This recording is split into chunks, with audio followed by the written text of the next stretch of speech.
ঘটনা আমি শুধু আপনাদের বলতে চাইছি, যারা মুসলমানদেরকে চেপে রেখেছে, চেপে রাখা ইতিহাসের ভিতর থেকে কেন খুঁজতে হবে? আজকের যখন স্বাধীনতা তৈরি হয়, যে কোনো স্কুলে যাই, ক্লাবে যাই, সামনে কয়েকটা ফটো থাকে, সেখানে আমরা দেখেছি ক্ষুদিরাম বসুর গলায় একটা মালা, নেতাজি সুভাষচন্দ্র বসুর গলায় একটা মালা, সেখানে দেখেছি পণ্ডিত জওহরলাল নেহরুর গলায় একটা মালা, সেখানে আমরা দেখেছি এমন করে আবুল কালাম আজাদের গলায় সেখানে মালা নেই, সেখানে তার আর ছবিটাও নেই। এই স্বাধীনতার ভূমিকায় যারা নিজেদের জীবনকে, রক্তকে পানি এমন করে মাটিতে মিশিয়ে কাদা করে দিয়েছিল, সর্বপ্রথমে যখন ভারতবর্ষে যখন 189 বৎসরের মতো কি 90 বৎসরের মতো তারা দেশকে আস্তে আস্তে শুষে নিল, তারা যখন রাজ ক্ষমতায় তারা যখন ঢুকে গেল, তখন হিন্দু, মুসলমান, জৈন, খ্রিস্টান সবাই কিন্তু একসঙ্গে আমরা রক্ত দিয়েছিলাম।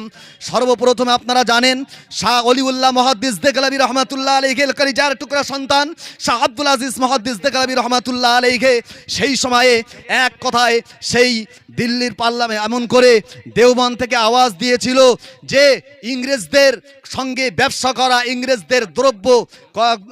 ইংরেজদের দ্রব্যকে ক্রয় করা, এটা আমাদের জন্য হারাম। শুধু তাই নয়, তারা এটাও বলেছিল যে তাদের কিছু গ্রহণ করা, তাদের সঙ্গে যুদ্ধ করা আমাদের জন্য ফরজ। তার জন্যে তার উপরে অনেক প্রেসার হলো, আপনারা জানেন। আমি এটাই বলছি যে আমরা কতটা রক্ত দিয়েছি, আমরা কতটা এর জন্যে মানুষের কাছে, আমরা স্বাধীনতার জন্যে কতটা রক্ত ঝরিয়েছি।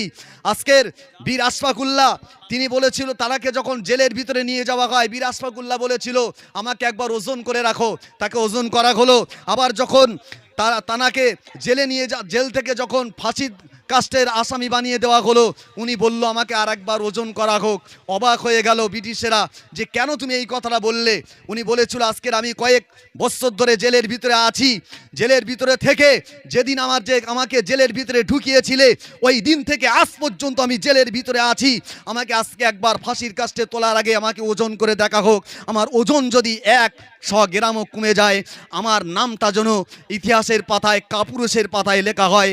আর যদি আমার ওজন বেড়ে গিয়ে থাকে বা সমপরিমাণ থেকে থাকে, আমার নামটা যেন বীর পুরুষের খাতায় লেখা থাকে। আমি আপনাদের কাছে বলতে চাইছি, খান আব্দুল গফুর খান তিনি ব্রিটিশ সাম্রাজ্যের সামনে দাঁড়িয়ে বলেছিল, আমি একসঙ্গে আমরা যখন যুদ্ধ করেছি প্রায় কম বেশি 700 আলেম শহীদ হয়েছে। এই 700 আলেমের কারোর যদি পেছনে পিঠে গুলে লেগে থাকে, আমি স্বাধীনতা সংগ্রাম ছেড়ে দিয়ে আমি চলে যাব। প্রত্যেকটা আলেমের গুলি লেগেছিল এই ছিনাতে, এই বুকেতে। আপনারা জানেন যে এই ভারতবর্ষকে স্বাধীন করতে গিয়ে কম বেশি আলেমরা জীবন দিয়েছে। 13,000 আলেম আপনারা জানেন একসঙ্গে জীবন দিয়েছিল।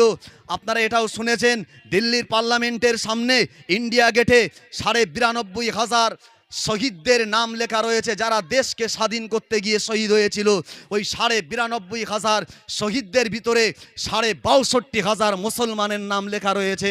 সেখানেও মুসলমানেরা পিছিয়ে পড়েনি, সর্ব জায়গায় মুসলমানেরা তাদের বুকের তাজা খুনকে ঢেলে দিয়েছে। অথচ আজকের সব জায়গায় মুসলমানদের নামগুলোকে চেপে রাখা হয়েছে। এটাই আমাদের লজ্জা লাগে। আজকেও দেখতে পাই যে ভারতবর্ষকে এত কষ্ট করে হিন্দু, মুসলিম, জৈন, খ্রিস্টান যারা স্বাধীনতার জয়লাভ করিয়ে দিয়েছেন 1947 সালের 15ই আগস্ট, দেখতে দেখে আজকের 77 বছর হয়ে গেল। আজকের দেখতে পাই আবারও যেন সেই পরধনীয়তার মতো আজকের ভারতবর্ষ তৈরি হয়ে যাচ্ছে। আমরা চাই যাতে হিন্দু, মুসলিম, জৈন, খ্রিস্টান সবাই মিলে একসঙ্গে যেমন দেশকে আমরা স্বাধীন করেছিলাম, স্বাধীনতা জয়লাভ করিয়েছি, আমরা সবাই মিলেমিশে একই সঙ্গে থাকতে চাই। আমরা একসঙ্গে স্বাধীনতা পালন করতে চাই এবং সব জায়গায় আমরা একসঙ্গে ভূমিকা রাখতে চাই। বলা এবং শোনার ভিতরে ভুল ত্রুটি মার্জিত। পতাকা উত্তোলন করা হবে, সকলে আসুন। ধরছে কারা কারা? আমাদের আলহাজ হজরত মৌলানা মোহাম্মদ সাহেবকে সামনে যাওয়ার জন্য বলছি। মফিজুল ভাই, আপনি একটু সামনে যান, আপনি একটু যান। এক্ষুনি আমাদের স্বাধীনতার পতাকা উত্তোলন করা হবে। যে পতাকা উত্তোলন করতে গিয়ে লক্ষ লক্ষ মানুষের বুকের তাজা খুন,